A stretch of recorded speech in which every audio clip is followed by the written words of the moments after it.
Hello, everyone, and welcome to AI Insights from Education Leaders. This is our Leaders in Learning first webinar. We might do more. We'll see how it goes. But Greg, kick us off. Just welcome everyone. The whole idea around this AI Insights from Education Leaders, it was an idea Becky and I formulated over X, Twitter, and we decided that we hear enough from corporations and from the, talking heads in education about AI, and we wanted to actually have an organic conversation with folks that are in the trenches, so to speak, or district leaders that are doing things that we know about. So we gathered a few, and we're bringing them to you to have this conversation, focusing around AI. And I know ChatGPT 4.0 just came out, and that's just AI with icing or something. I don't know. So what we're going to do is we're going to throw out questions, and our panelists will take a moment and bring in some insight in their areas, and hopefully we will all learn and grow together. So thank you, and hold on, here we go. So let's kick it over to intros. I know we want to give everyone a chance to say hello and let people know just a minute about their background. So I'm actually going to not share screen the whole entire time so you can see real people sharing. So I'm Becky Keene. I'm one of the moderators for this panel. My background is in education K-12 here in the United States. I live in the Seattle area, and I've been working with AI as a helper and also in classrooms for the last year and a half, like a lot of people. And I'm really excited to learn from our friends who are working in schools and in classrooms today. So let's kick it over to Kaylyn. All right, hi everybody. My name is Kaylyn Dorland, and I've been in education for about 14 years now. I worked in the public system, and then about 2 years ago, I switched over to the Canadian Accredited Independent School of Ridley College, and there I became the digital transformation coach. And right now, currently, I'm almost working towards my Microsoft certified coach training, and so being a very passionate person about technology and education, I've been working with the Microsoft educator community for a few years, and this is how I've developed an interest in wanting to learn more about AI. Thanks, Kaylyn. I am going to pop it over to Stevie. Hi, everyone. My name is Stevie Frank. I am a digital learning coach at my district located here in Zionsville, Indiana. I am also a learning specialist, and so I do some trainings for Microsoft, and then I'm also doing some trainings for Adobe and a lot of others too as well, and I'm also a consultant. So I love to go around to different conferences. So many of you, I was looking in the chat and I was like, yep, I've seen those connections. So it's exciting to be able to share with you all today. I have been in education for 15 years and I am still in the public school education. Awesome. Thanks, Stevie. Let's head over to LeeAnn. Hi, everyone. I'm LeeAnn Lindsey. I'm dialing in today from sunny Phoenix, Arizona. I wear a few different hats, but I think probably my primary role and the one that is most relevant to this conversation, I serve as the Director of Ed Tech and Innovation for a brand new entity in Arizona called the Arizona Institute for Education and the Economy, which runs out of Northern Arizona University. So the Institute itself sits at the intersection of pre-K-12, higher education, and workforce development. So in my role, I spend a ton of time thinking about the future of school, the future of learning, the future of workforce, all sort of through this lens of ed tech and digital learning. Thanks, LeeAnn. We're so thrilled to have all of you here. And I know I saw Tommy just jump in. Yes, I'm here. The call. Yay. Okay, perfect. There you are. I'm adding you to Spotlight so we can say hello to you. Hello, I'm Tommy Clay from Atlanta Public Schools. I serve as the digital learning specialist at the district level, specifically science. We're a pretty semi-large district. We're about 45,000 students. I work on a team of 5. We have my director and then 4 digital learning specialists. And then we have about 16 educational tech specialists that work individually in the schools. They each have about 5 or 6 schools apiece that work with teachers on the integration of technology. Yeah. Awesome. Thanks, Tommy. And Kaylyn, I just want you to know, in case you're not aware, we lost your camera. Oh, there we go. Okay, you're back. Awesome. So we do have one more panelist that got delayed joining. So we're just going to move forward with our agenda and discussion. But if he is able to make it in, then we'll come back to Chris. So we are really looking forward to these conversations, and I'm going to just toss the first question up here for everyone to take a look at together, because we want to make sure that you have that visual support of what we're asking our panelists about. But our first question, I want to kick off with Tommy. Poor guy, like, just made it in the meeting and I'm already tossing a question over, but I want to just get your thoughts in what training and support systems are in place in your experience at Atlanta Public Schools, in your system. I know I've seen some posts about Atlanta adopting some things. So what are you all doing to help teachers adapt to that AI-driven teaching methodology? Yeah, great question. So our approach, we're approaching it a little bit different because it seems every day something new with AI comes and teachers are like, I saw this on the internet. Can we do this in my class? I mean, was it just yesterday? I think OpenAI introduced Open Chat GPT 4.0. And of course, I got a ton of emails about, oh, can we do this now? I saw a math lesson. So how we've adopted it, we've started out the training at the district level with leadership. So we've provided, myself and a colleague going around to the various departments, academics, the different subject areas, and we're providing a general overview of generative AI in education, what we have as a district, possibilities to integrate it with teaching methodologies, getting with those core subject areas and leadership. So from cabinet members to the associate soups, doing that training, we're slowly doing that. So they're now seeing the potential of it and how they can adopt it, and they're pushing it down. And now we're doing principals. Today, we actually have a training for principals, and then we're moving to instructional coaches and then into teachers, so that it's a uniform messaging around AI integration with teachers in the school, because it's such a fast changing perspective. And we're doing it in several different ways. So again, we're doing workshops, just general workshops that people can attend. We put in our online training platform, Docebo. I think we call it Ellis, where they can do asynchronous or synchronous training, just what we have as a district, using it correctly. And then we're building our guidelines. We had a big discussion around, should we do policy versus guidelines? Of course, when it comes to policies, you've got to enforce policies, but with guidelines, we can provide guidelines. So if you're enacting policies, then you've got to come up with a system of how are you going to enforce these policies if someone goes outside the lines. So we're in that discussion now. But as far as teachers, we're putting together a robust training system for our ETSs to go out and touch the schools, asynchronous onlining platform, and then starting with leadership so that they can deliver the message down to teachers as well. Now, I hear you on policy, because I've had that conversation with a couple of different districts that have been like coming out real strong.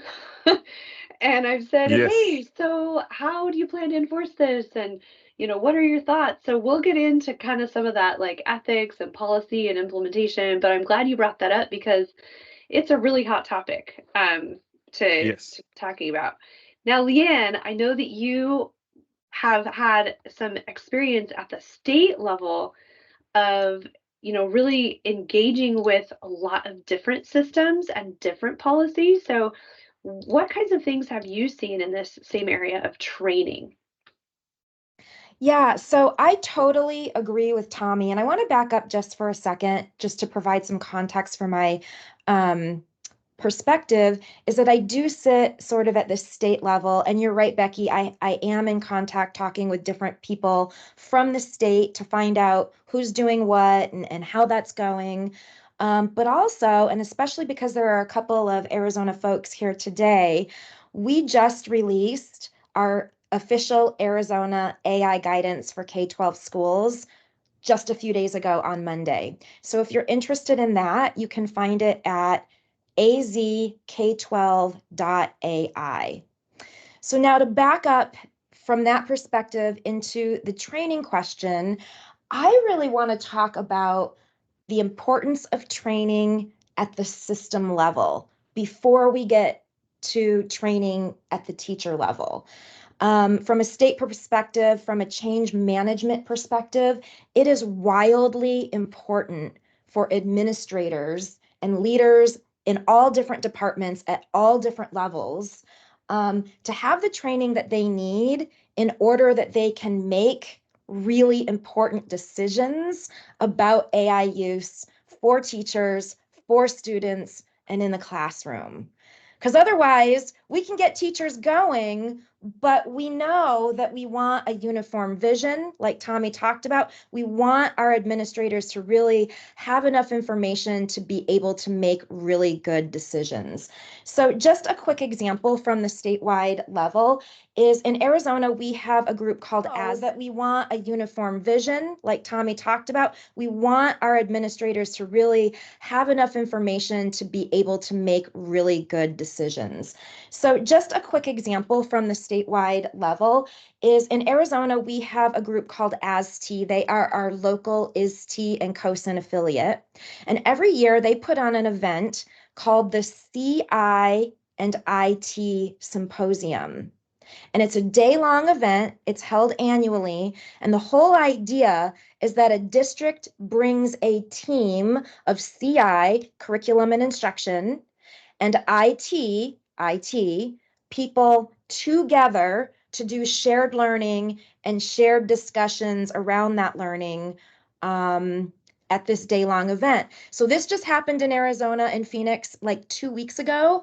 And as you can imagine, because AI is AI right now, the entire symposium was focused on AI this year. So we had I don't know. I don't want to lie. I don't know how many districts we had there. We had a lot of districts around Arizona with curriculum and technology professionals coming together and talking about training, talking about vision, talking about implementation, talking about policy and all these pieces. And I just think that's really critically important.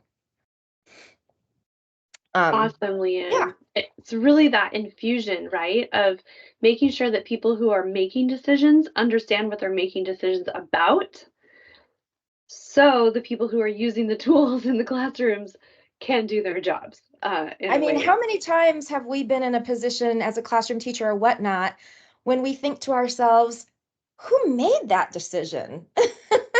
Right? Like, who decided that? That doesn't make any sense. And so, 100%. critically important. It is, and I love that you're talking about that. Really, really great stuff. Well, I will take the next question. Sure. Before I do, as a question Put that pops up, hi y'all, I'm Greg. I'm still here. Mike Afdal, a friend from North Georgia, he put in the chat, don't make a law when a policy will do. Don't make a policy when a process will do. Don't make a process when a procedure will do. We've had that conversation many times. As a matter of fact, when Tommy was talking about the policy, I was typing it up and I was about to send it out. And then I saw Mike jump in and give that little gem because I think it makes total sense to, like Tommy was saying, okay, it's a policy now. Who's going to enforce this? That's crazy, the things that we put in the policy or we say we want a policy, but that's just an aside. So LeeAnn was talking about, yeah, who made this? Who wrote this? What were they thinking? But as we're writing these policies, procedures, guidelines, whatever they may be, I'm going to start with Stevie and ask, what measures are taken to ensure the ethical use of AI in the classroom? Stevie. So I'm gonna. Such a great question. I love this question, as ethics and, just responsible use of AI is something that I'm passionate about. So first, speaking from like a district perspective, one of the most important components is just ensuring that you read the privacy policy. Is it FERPA, COPPA compliant? Is it, taking any information from students? Is it learning from the information from students? Or is it more of like a closed system where it's not going back into the large language model? Those types of questions are definitely ones that needed to be asked and answered before moving forward with a generative model with students. Now, speaking with how do we start leaning into, that responsible use of AI? Critical thinking is something that I've been very passionate about, even before the era of AI, right? So when I first started teaching, when I was working on my master's program in literacy, that was a focus that I had really taken a lot of time on, is saying, how can we get students to be thinking about what they're reading? And this was just back in the era of just even reading a textbook. And so what we started to find out was, having my fourth graders and fifth graders reading textbooks and realizing that there were biases in those textbooks, and taking a look at some of that language. Now, using those same concepts and applying that to artificial intelligence and generative AI, ensuring that we're leaning into the practices with our students of thinking critically about what they're reading, what their information that they are receiving, instead of just taking it as fact. And especially in the area of social media as well. Just because you see something on TikTok doesn't mean it's real. I think there's so many different components and places to where this, critical thinking really just hones in on what I think is needing to be part of the most responsible use of AI. Whenever I see companies come out and say, here's our policy on this, here's what we think about it, I always make sure that I take time to read it. But I'm not just taking it and reading it and just digesting it as fact. I'm going through even those policies and thinking, okay, is there a bias that they might have? Do I agree with what they're saying or what they're not saying? And I think we have to keep leveraging our human component of that ability to be able to critically think whenever dealing with a large language model. Thank you for that. And yes, I think you continue to circle around, and we'll continue to circle around this idea of the human component, especially when dealing with all types of things of AI, as well as ethical use and using with it within the classroom, and also student use. LeeAnn, I saw that in the chat that you dropped in digital citizenship. So what are things that you all are using to ensure ethical use of AI? What are you all doing, LeeAnn? Or what are you doing? Well, Just you for the digital whole state. citizenship just happens to be my passion in education. So, in the guidance document that we just released, we put a strong case out there for digital citizenship, moving from the back burner to the front burner, along with other literacies. I mean, AI literacy, media and information literacy, Stevie, technology, digital.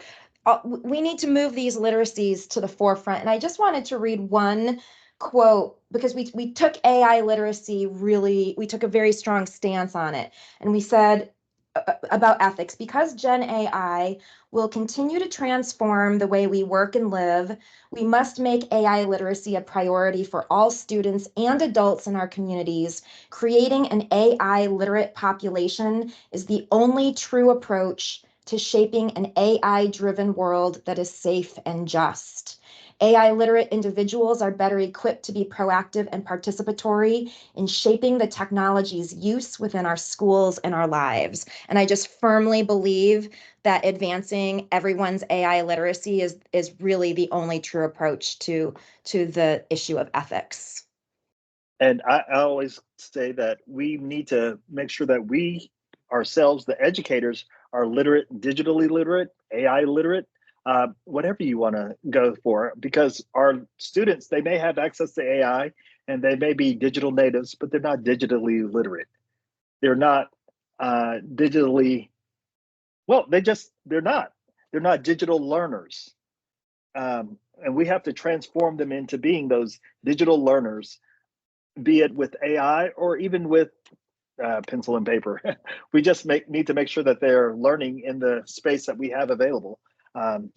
Looking at the World Economic Forum data they pushed out just, I think, last month, all of the tools and all of the things in AI that are going to be needed for future jobs. And if we're not training our students, of course, I know you all have heard it, it's AI is not going to take the jobs, but it is going to take the jobs or leave those behind who don't learn AI. So we have to embrace it and make sure that we get it to our students so that they can build on it. My 2 cents. I noticed, Kaylyn, that you put your hand up. I would love for you to add to this conversation right now.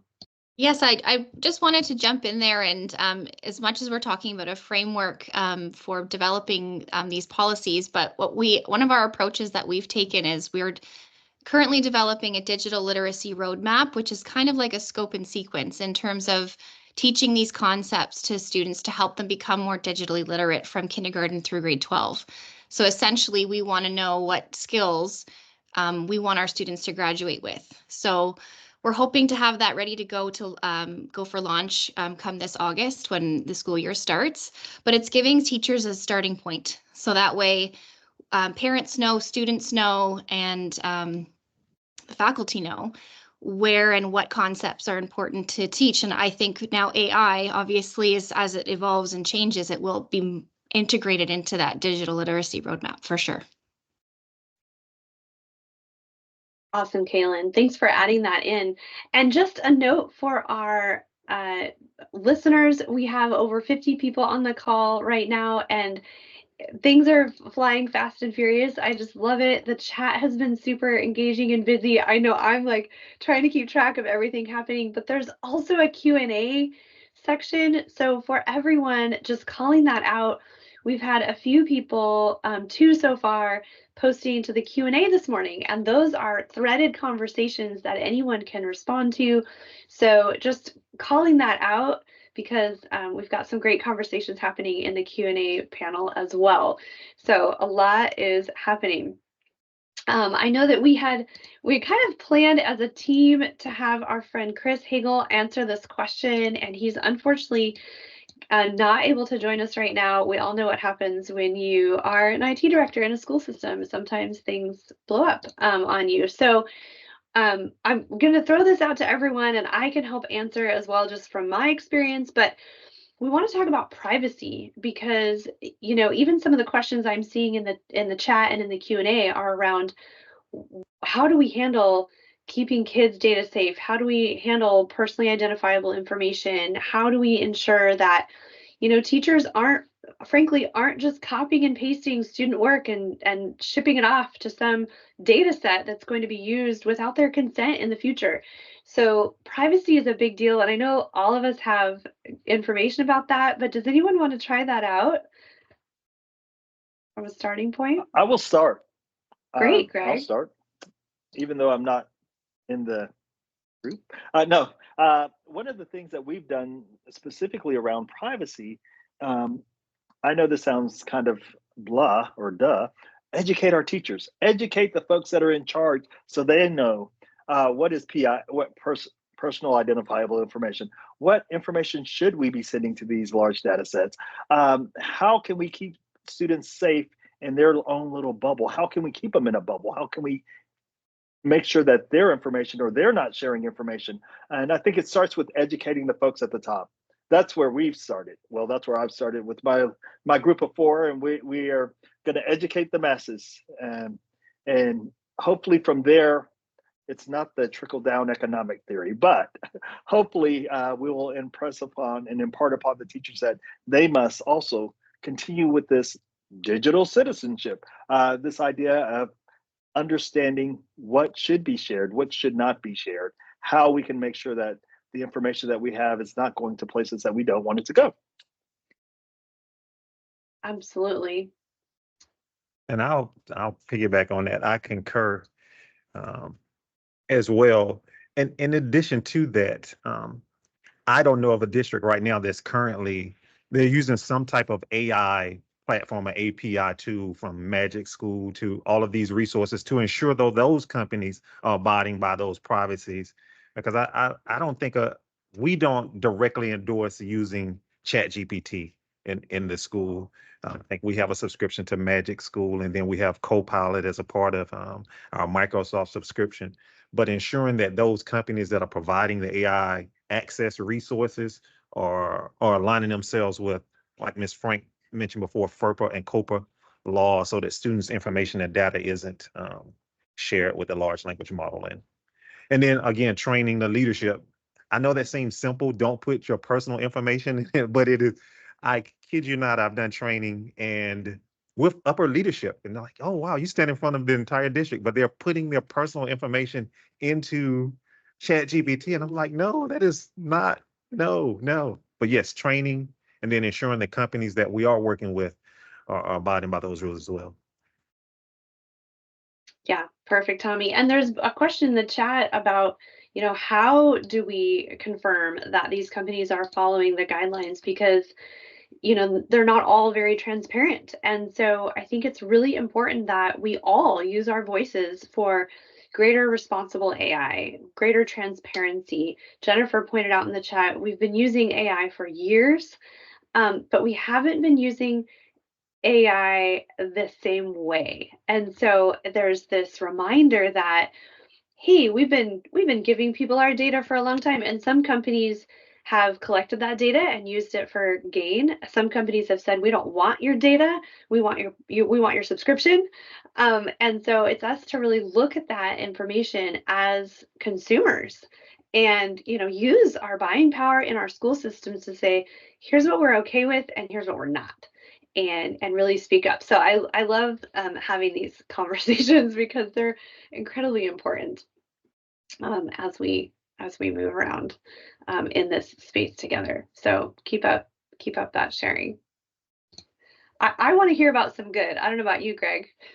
Oh, please. So looking at sharing a success story where AI implementation has significantly improved learning outcomes. Chris, again, I love Chris, but he's up in Washington. I'm not. And hey, don't be I know knocking Washington. Oh, I love Washington, especially the guideline that OSPI put out. Anyway, sorry. Yeah, there was a laugh there. Have you all experienced any success stories with the implementation of AI? Tommy, I know you just mentioned. Well, I think so, but also those of you that are in, could you drop something in the chat if you've actually had those experiences with success? I would love that. And Kaylyn's got an idea to share. Well, I think it is too soon to tell because we all haven't been, rolling it out. I'm not in the classroom per se, but in terms of success stories, like I can just relate from my own personal experiences of using it myself, but also with my colleagues. I'm finding honestly that, I am more productive. I am coming up with, but like greater ideas for presentations and using it for making like Canva videos. Like I really do feel like I'm better at my job because of it.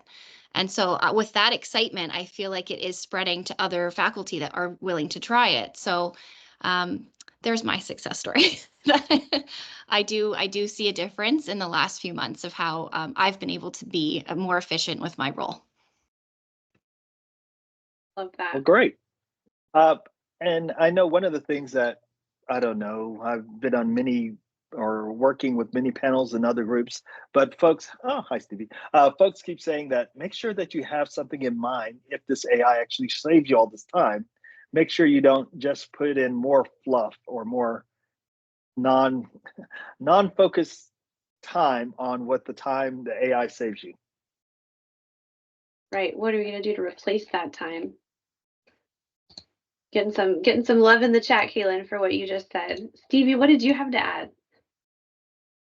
So I would say a huge success story, and this just happened this morning. It was amazing. I was with a humanities teacher in a middle school, and she was working with a student who was actually trying to generate some ideas for their persuasive essay and reasons for their topic. And, I could tell she was kind of at a standpoint, and the student had already gone through the learning process, because we can't forget, even though we're using a generative AI large language model, like the learning process is extremely important and research-based into the brain and how the brain learns and keeps information into that long-term memory. So that I don't want to take away from. But what I noticed with the student and the teacher was I was like, well, I don't know, what are some more ideas? And I was like, well, let's turn to a Copilot and Edge and ask it to see if it has any really great ideas too.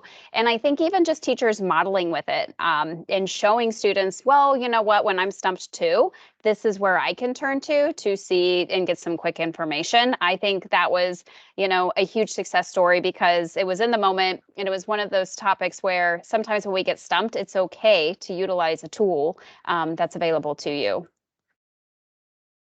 Yeah, that permission is important, right? Yeah, I think this really is leading us into a conversation about curriculum. And I know that that I have a quick success story I can share before I hit that question, but I recently worked in a middle school, so 12-year-olds approximately here in the US. And one of the things I did was I set up an AI tutor as a support for students that had been absent, because I had a few kids who were gone the day we really dug into some of the project we were working on. And so then, to catch them up on their return meant that I would have had to have done the teacher crouch next to their desk and helped them brainstorm and kind of coaxed them along in their thinking, because everyone else was then moving forward. And and that time is valuable as a teacher, but I also knew that that would take my time away from helping every other student in the class who needed my help too. Some of them did. And so I set up an AI tutor to help guide the students through the thinking that we had done the day before as a group with my support. And I was floored at how successful these students were able to be, because they had that personalized, engaging support. They were able to be caught up with the other kids by the end of the class period, with only me just kind of checking in on the, how you doing? They're like, yeah, I'm good. This is helping. This is really helping. And so even just that amplification of teaching environment where I was able to help everyone in the room and catch kids up at the same time because I had that AI personalized support was just completely irreplaceable. So I get really excited about things like that, where we're able to support student growth and student learning in really innovative ways. That's like what gets me excited. I know we have to talk about privacy. I'm a big fan of privacy, but like the E is from really supporting students. So I want to hear more stories from everyone.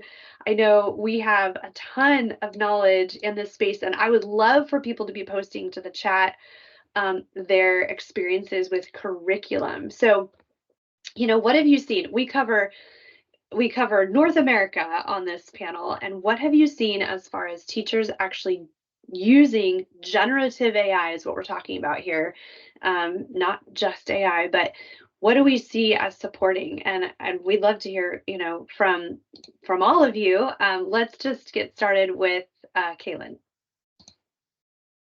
So, there's so many tools out there, and I know, I feel like there's a new one every day that teachers are, showing me and sharing with me, and I love that. And what I hope is that it doesn't become so overwhelming that they're just like, forget it, there's too much to know. So my advice to new teachers, or any teacher really, to AI or any technology, is just find what it is that you are resonating with the most and stick with that tool. So for one of the stories that I have witnessed in one of my observations, it's through the literacy class and the literacy curriculum. So one of the concepts I always struggled with teaching students, especially younger students, is revising their work.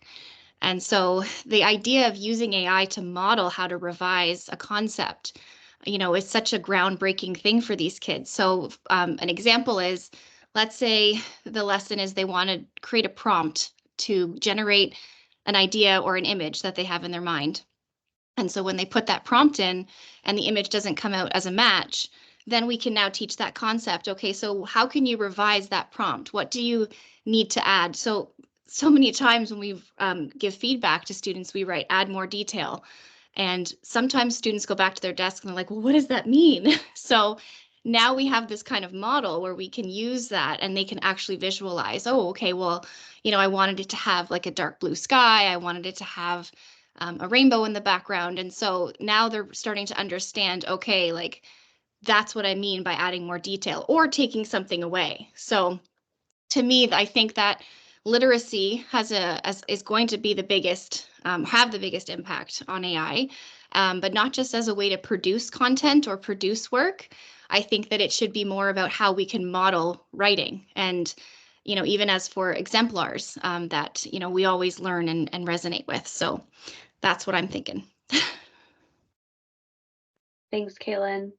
Tommy, I know that you've had some experience with this just when you're in your experience coaching and, working with teachers all around the district, and you already have some things implemented. So what are you seeing? What curriculum areas are being most impacted, and how does that look in classrooms? Well, for us, the generative AI craze or phenomenon couldn't come at a better time. So over the last 3 years, we've been rolling out personalized learning in the district slowly across the school. So the different facets of personalized learning, from reflection and goal setting to targeted instruction, collaboration, and creativity. But the generative AI has helped tremendously with personalizing activities for individual kids in the classrooms. And not only that, what makes it even better is, so you can personalize individual activities, but a lot of times individual activities require different resources.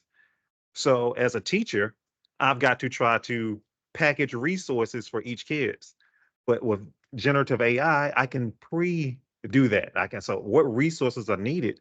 So which provides more time for the teacher. I know it's going to sound crazy to become less of a teacher and more of a facilitator. So the kids becoming like masters or taking ownership of their own learning. The teacher's just facilitating the learning as opposed to a sage on a stage in front of the class. So in that sense, it's been used, and it's across all subject areas, especially STEM with generating code, ELA. I have a teacher, matter of fact, on our YouTube channel, just blew me away. I recorded a YouTube video on our YouTube channel. She's an AP geography teacher at North Atlanta High School, and she's using generative AI in her class, and they were doing urban planning for the city of Atlanta. And in conjunction with us and our Level Up Atlanta with Minecraft, her kids use generative AI to develop ideas to provide sustainable living, affordable housing in our downtown Atlanta area, and developing gardens. So it couldn't have come, generative AI couldn't have come at a better time. But I think that transition of teachers moving from, I know this sounds horrible and I feel bad, a traditional teaching model to more of a facilitator of education. And I'm not taking anything away from teachers, but, and I know I'm getting off topic, that's where I think it's going, where the teacher is pulling the resources, getting the things, they're facilitating the learning. The kids are taking ownership of their own learning. And as an educator or as a professional, I'm facilitating that learning. I know that went off topic. I apologize. No, you go on that track, because it really harkens to me back to problem-based learning, passion-based learning, where the teacher is the guide and the students are so motivated and interested that we don't have to worry about turnitin.com, right? Like we're involved in hands-on learning to the point where we can see that there's growth, and that is so exciting. Yeah, I'm with you.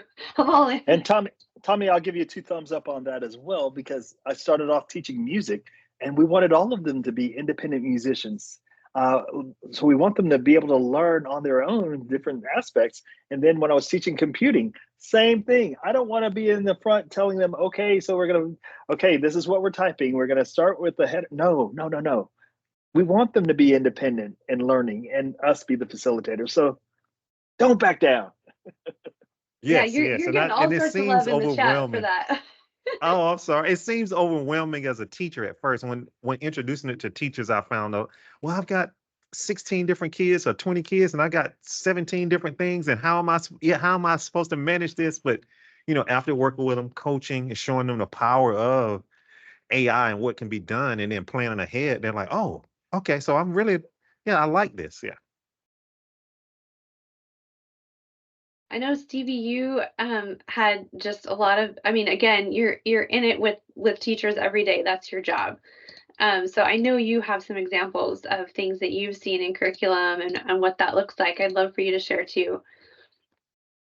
Yeah, for sure. So I would say just coming from the idea of like curriculum and how it can infuse well with technology. I think it's just, as a coach, it's kind of like a topic that I've been talking about, and I feel like all of us in this call are probably thinking similarly of, that whole SAMR model, right? And then the depth of knowledge, like the further and further that we can go from moving from, instead of doing a worksheet here, we do a worksheet here. If we can go more into that augmentation level of the SAMR model and really leaning into those practices of like, okay, well, what about them creating something? What about grading that portfolio? What about, having them show us their process rather than just looking at the outcome? I think if we can really start to redefine that and start to see what exactly does that look like for each individual content area. So as a coach, a lot of things that I do, and when I start conversations, and it all starts with relationships first with teachers. So with some teachers, I'm like, okay, we're going to have the conversation. And so they say, well, here's what I was thinking about having them do. Can you come in and teach X? And I'm like, well, AI can do that now. And so is there something we can have them create? And I've noticed that conversation of what can they create? What kind of process can we get them to? And really focusing on those components have really started to lead to these really amazing projects and meaningful projects. So for example, instead of having students just write a script they were listening, it was a group of kindergartners, and this is amazing. But instead of having this group of kindergartners just say, okay, I'm going to write, a script of, how have I learned about the coral reef? Let's write a script for an entire video of what the students are going to do. And then they had these very descriptive, like, this is what I want my character to look like, and this is what I want the background to be. And I was like, they were like, well, how do I go find it? And I'm like, well, let's go generate it.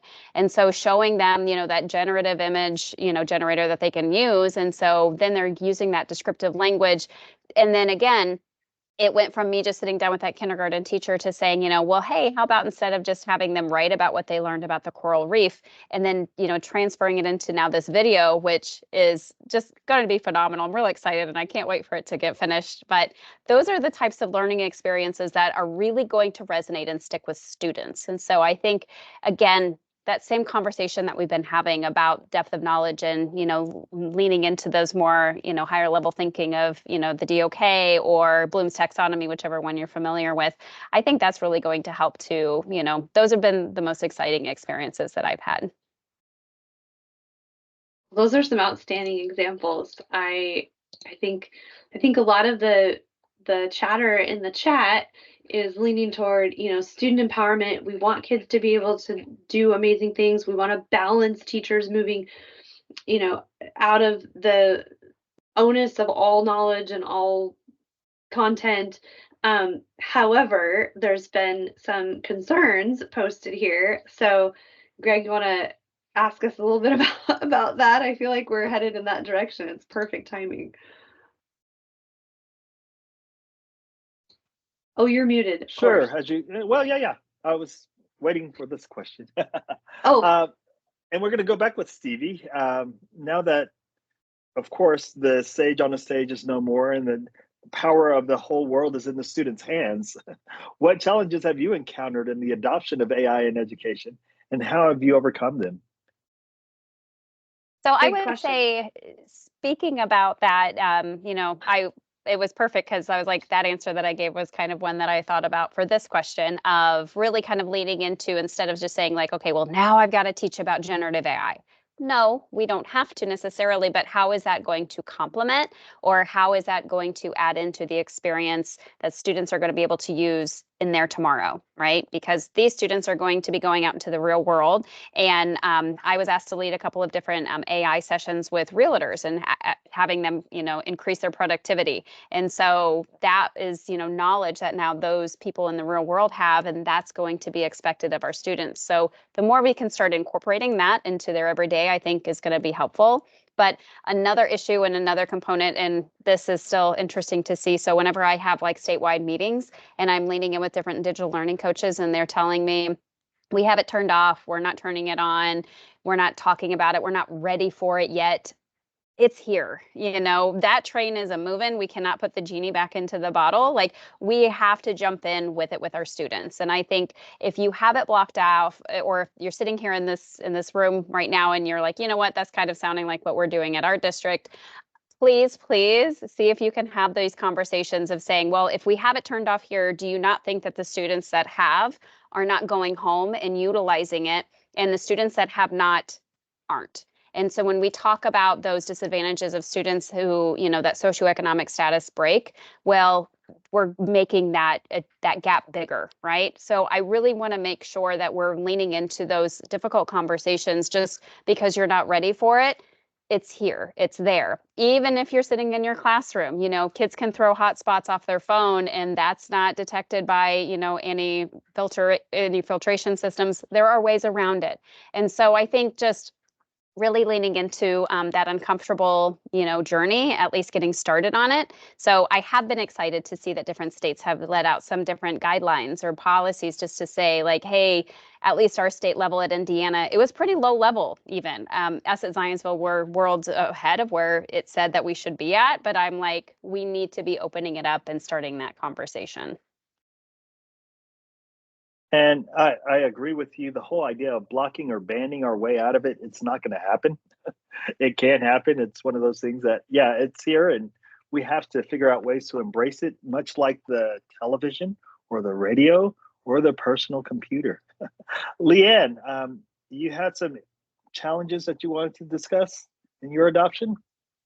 Yeah, actually, I've been following the chat, and James from Kentucky, you've put some interesting things in the chat that I agree with quite a bit, which is about the power that tech companies hold in this space, and their flurry to get in while the getting's good, right? And so one of the mistakes that I see from a district perspective is leaders who just want to sit back. And by the way, I totally get it, because it's really overwhelming right now for a lot of leaders. But leaders who want to sit back and sort of just watch this play out and then jump in the game, I see that as a huge problem, because essentially what happens is that the game is going to take place. The players in the game are tech companies. And if we don't, as educators, get in the game, then it will be ed tech companies and not educators who end up driving the use of these tools in our classrooms. And I think that's a huge mistake. And then one other thing, and it kind of piggybacks on what Tommy was saying and what Stevie was saying about the SAMR model and the use of these tools. One mistake I've seen in districts is, jumping into AI almost too quickly, and the snazz and the jazz of all these new tools, and oh my gosh, I can read my emails, and oh my gosh, I can do this, and oh my gosh, I can do that, without having some really fundamental conversations about what is cheating, what is plagiarism, what is student-centered learning, how can AI transform and flip the model of traditional teaching to a new model of empowered learning. Because the truth is that AI is a breakthrough technology. And in fact, Time magazine recently posted an article that compared AI to fire, the wheel, and electricity, and called these and AI transformational moments in civilization. And so we have an opportunity as educators, and we need to take it.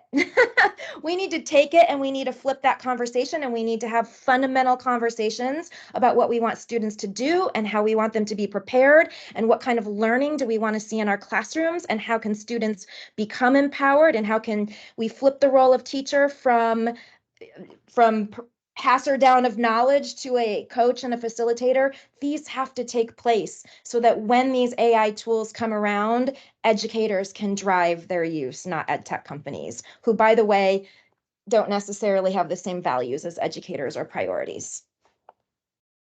LeeAnn, you're on fire. Yes. Yes. Yes, drop the mic. But pick it back up, Tommy. Tommy, you had to have some challenges. You mentioned some tools that you all have adopted in Atlanta. What have your challenges, your biggest challenges, greatest challenges, or just general challenges been? Okay. So there have been several challenges, and I think the biggest challenge, and I'm going to show my age here. And I started out my career, I was a high school media specialist. And I know I'm going to show my age. Wikipedia came out at the beginning of my career, and it was a firestorm. If you were in the media's world, it was changing. Students wouldn't have to look up stuff. They would just go to Wikipedia, and books weren't needed anymore. We needed to ban Wikipedia. I was in the DeKalb County schools. That was a legitimate push to ban Wikipedia because it was this new thing. And now when I look at Wikipedia, for a lot of us on this call, it may be the first place we go if we're looking for quick information on something.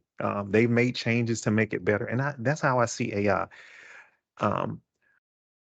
It's going to fundamentally change education. So a lot of teachers our biggest thing is convincing teachers assignments can't be the kid turning in a paper anymore. It requires critical thinking. It's going to have to be them showing their learning. Because AI is taking that away from us. Like if all I have to do is turn in an assignment, a written paper to show my mastery or my ownership or my knowledge of this, then AI is doing that. And kids are taking advantage of it. Matter of fact, I ran into kids have a formula to get around, turn it in, and Hive, the AI detectors.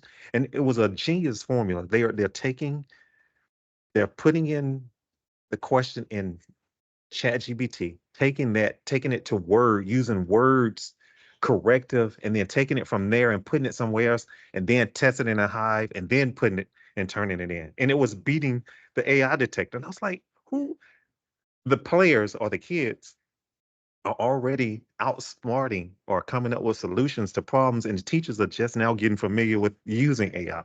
So that's our biggest challenge, is getting teachers to rethink kids showing mastery of a subject or a topic, and then just getting them familiarity with it, because a lot of people, like my parents, what they know about AI is what they see on television, and what's on television can be horrible sometimes. Oh, it's doing this and just doing that. So our biggest challenge is just fundamentally getting teachers to rethink how kids are showing mastery of a subject, as opposed to, I give you a 5-question test and you turn it in, or you write a paper and turn it in, and you've shown mastery.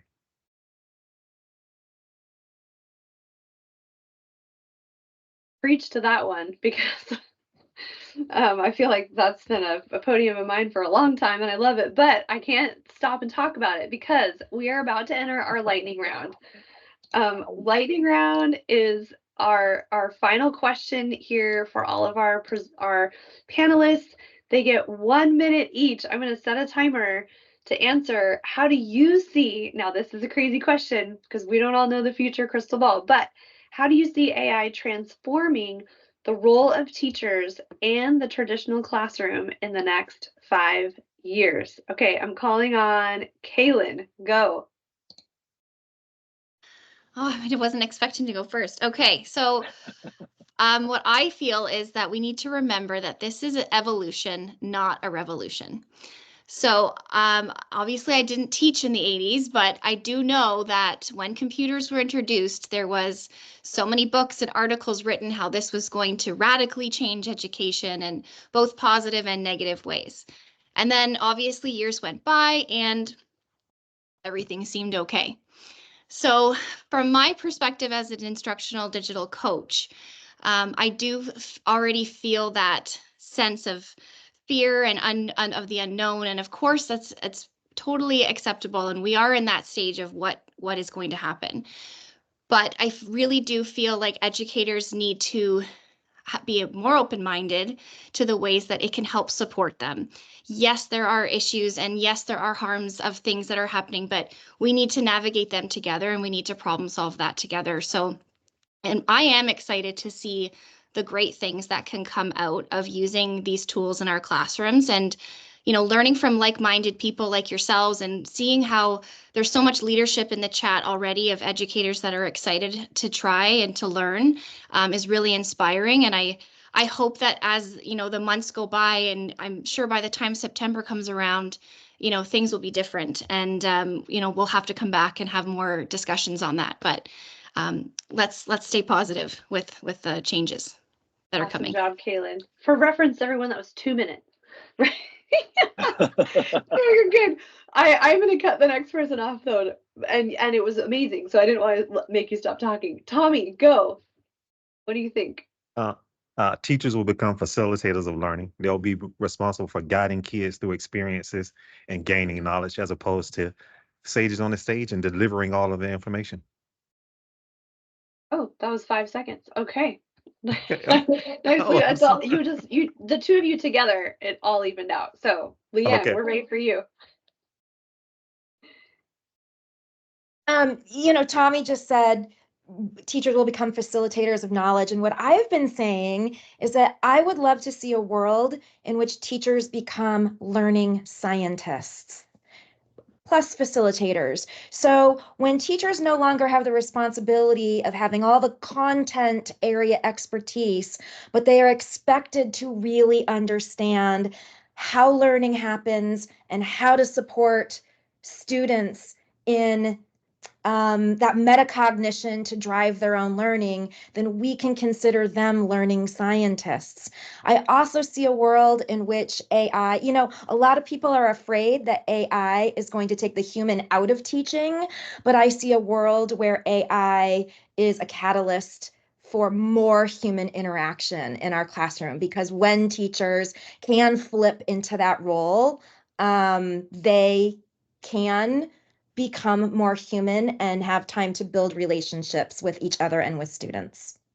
That was perfect, LeeAnn. All right, we're closing with you, Stevie. What are your thoughts? I would say whenever I saw the question and I saw the word traditional, and that was something that I just, we have to get away from the traditional classroom. They haven't been working. It's not working. And so how can we start leaning into more creative processes with our students? How can we start having them really taking a look at what can they create, what product, what's the process as to which they're, heading towards. And so I feel like that's keep being the theme that I keep hearing from AI panels and from conferences and from webinars and everything that I'm attending. It's just, those are two words that I just always pinpoint where I'm saying, okay, students need to be leveraging their humanity more and being more creative, which is not really something that ChatGPT can do right now, can't do yet. And also, what process can they do to get there? So it's not just about the end product, it's about the entire process of their learning. I think that's how we're going to really start to see the shift. Love that. This has been amazing, everyone. I think I can speak for our 50 participants here that the information you all have shared has been inspiring, interesting, motivating, thoughtful. I just so appreciate you all. I know we had some questions in the chat that we just didn't even have time to get to. So I want to encourage everyone to continue this conversation. All of us are active on social media. X or LinkedIn are great places to connect. We've put our X handles here. Of course, just use our names to connect with us on LinkedIn. A couple of us also have active websites.